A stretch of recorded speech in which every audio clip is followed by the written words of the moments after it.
আমারে বুঝাস না, মেয়েরা খারাপ মেয়েরা খারাপ। আমি তো এত খারাপ দেখি না, তুই কোথায় তো খারাপ দেখিস? আমি তো দেখি তুই তুই বেটা টেনে পড়িস মাত্র, তোকে আমি ছোট করে দেখছি না বেটা।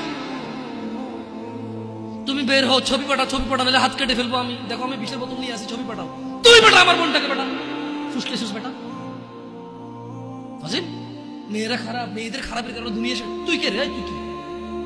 তুই কি মেয়েরা খারাপ? শোন, আমাদের গ্রামে প্রবাদ আছে, ধর্মীয় কথা না এটা। এখন যেটা বলছি এটা প্রবাদ, এটা ধর্মীয় কথা না। কোন মেয়ের যদি একবার হাঁটুর উপরে কাপড় উঠে আর নামে না বেটা। তুই উঠেছিস হাঁটুর উপরে কাপড়, ও উঠায়নি। হাঁটু পর্যন্ত তুই উঠেছিস, আর এখন সে নামাচ্ছে না। তুই মনে করিস তুই বেঁচে গেছিস না? তুই মনে করিস তুই জিনাই জেনা না? না বেটা, ও তোর সাথে জেনা করেছে, এরপরে তোকে বাদ আরেকজনের সাথে করবো, আরেকজনের সাথে করবো। আর তুই সূচনা, তুই ওকে শিখেছিস এটা, সবগুলো তোর উপরে আসবে বেটা। তুই নিজের ছোট পাপিষ্ট মনে করিস না? তুই মনে করিস কি হয়েছে, আমি তো একটা চুমাই নিছি। আমি তোকে বলছি ছবি তুলে পাঠাও, টয়লেটে যাও, ব্লাউজ খুলে ছবি তুলে পাঠাও, জামা খুলে ছবি। ফাজিল, আল্লাহ তোকে হৃদায়ত দিকে। আমি ভয় পা, ভয় পা, আল্লাহকে ভয় পা ছোট ভাই আমার। সবাই বুড়া হয়ে মরে না, বহু মানুষ যৌবন্ত অবস্থায় মরে যায়। ছোট ভাই আমার, তোর ঘরেও বোন আছে, ভয় পা, আল্লাহকে ভয় পা। তুই এত বড় অপরাধে লিপ্ত হইস না। তুই মেয়েদের হাঁটু পর্যন্ত কাপড় তুলিস না, খবরদার খবরদার, তুই এটা করিস না। মানুষ তো বেশি নাই, তারপর আলহামদুলিল্লাহ সবাই যেহেতু ঘরোয়া পরিবেশে। বলেন তো, কোনো মেয়ে, আপনার বয়স তখন 16 বছর ছিল আর কি।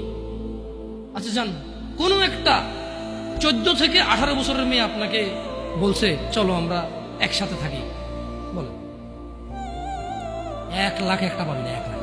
আমি বলে দিচ্ছি, চ্যালেঞ্জ হলে আসিও, তুমি প্রমাণ করে দিয়ে যাও। মেয়ে কি, মেয়েরা প্রেম হারাম ইসলামে, ইসলামী বিয়ের পূর্বে সম্পর্কই হারাম। কিন্তু এর মধ্যেও কোনো মেয়ে ছেলেকে বলে না কিস করো, আমাকে একটা তোমার লুঙ্গি খুলে ছবি পাঠাও, বলে না। প্রত্যেকটা ছেলে বলে, এভরি সিঙ্গেল ছেলে বলে।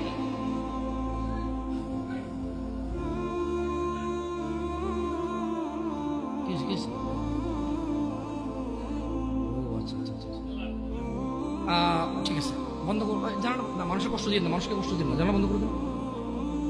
আপনার সাউন্ডটা আরো একটু করিয়েন, কেমন? মানুষজন যাতে কষ্ট না পায়, কেমন? কারণ সবাই বাধ্য না,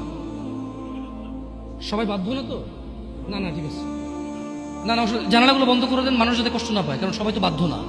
আর সাউন্ড সিস্টেমটাকে আপনারা কি করবেন, মানে এরপরের হালাকা না, নিচে আপনি মাইক লাগাবেন, মাইকের সাউন্ড লিমিট করবেন। আপনি দেখেন, এটা তো টেকনোলজিক্যাল ব্যাপার, রাইট? আমি আপনাদেরকে অনুরোধ করবো, এরপরে আরো অনেকেই আসবে, রাইট? প্রতি মাসেই হয়তো আসে। আপনাদের যেখানে যারা বসে, সংশ্লিষ্ট ওই এরিয়াতে যাতে সাউন্ডটা সীমাবদ্ধ থাকে। নিচতলায় তো আর এখানকার সাউন্ড যাবে না, নিচতলায় আলাদা একটা সাউন্ড ওই লাগাই দেন, মাইক্রোফোন লাগাই দেন, মানে স্পিকার, সরি। নিচতলায় কি আর একটা, আর মাটিতে বাড়ি দিলে কে চেতে ওঠে, ওটা তো হয়। যাই হোক, তো তোমরা এই অন্যায়টা করবা না। আর যদি তোমাদের মনে হয় যে না, তোমাদেরকে কোনো 16 বছরের 17 বছরের যুবতী মেয়ে বলছে যে মানে আজে বাজে অফার করছে, আমাকে বলিও। আমার ফেসবুক আইডি তো জানাই আছে না, আমাকে বলে ভাই এক আজব ঘটনা ঘটে গেছে ভাই, 16 বছরের মেয়ে আমাকে বলতেছে আজে বাজে।